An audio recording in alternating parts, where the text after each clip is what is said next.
1942 সাল, যখন জাপান আর আমেরিকার মধ্যে যুদ্ধ চলছিল। জাপান আমেরিকার ছোট একটি শহরে আক্রমণ করেছিল, এজন্য শহরের অনেক মানুষ ক্ষতিগ্রস্ত হয়েছিল। তখন আমেরিকা প্রতিশোধ নেওয়ার জন্য অনেকগুলো টর্পেডো বোম্বার বিমান সাউথের দিকে যতগুলো জাপানি জাহাজ ছিল সেগুলো ধ্বংস করার জন্য উড়ে যাওয়া শুরু করে। মূল গল্প শুরু হয় এখান থেকেই। এই জাহাজগুলোর মধ্যে একটি জাহাজে 3 জন লোক ছিল। এরা হলো পাইলট হ্যারেল, বোমা নিক্ষেপকারী টনি আর রেডিওম্যান জিন।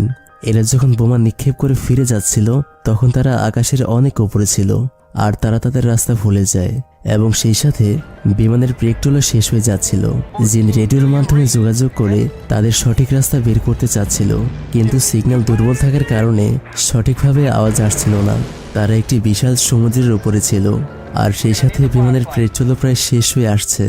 আর এখন পাইলট হ্যারেলের কাছে এই বিশাল সমুদ্রে বিমান ল্যান্ড করানো ছাড়া আর কোনো উপায় নেই।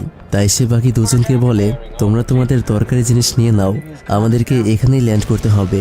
এরপর তারা এই বিশাল সমুদ্রে ল্যান্ড করে। ল্যান্ডিং করার পর হ্যারেলের বেল্ট সহজেই খুলে যায়, কিন্তু টনি আর জিনের বেল্ট সহজে খুলছিল না। তারা বিমানের সঙ্গে পানিতে ডুবে যাচ্ছিল, কিন্তু ডুবে যাওয়ার ঠিক আগ মুহূর্তে তাদের বেল্ট খুলে যায় আর তারা হ্যারেলের কাছে উপরে চলে আসে। তাদের কাছে একটা এয়ারবোর্ডও ছিল।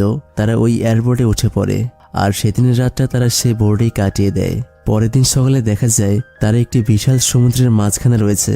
এখানে তাদের কাছে খাওয়ার জন্য কোনো খাবার নেই, পান করার জন্য কোনো পানিও নেই, আর সমুদ্রের পানিগুলো খাওয়ার উপযুক্ত নয়।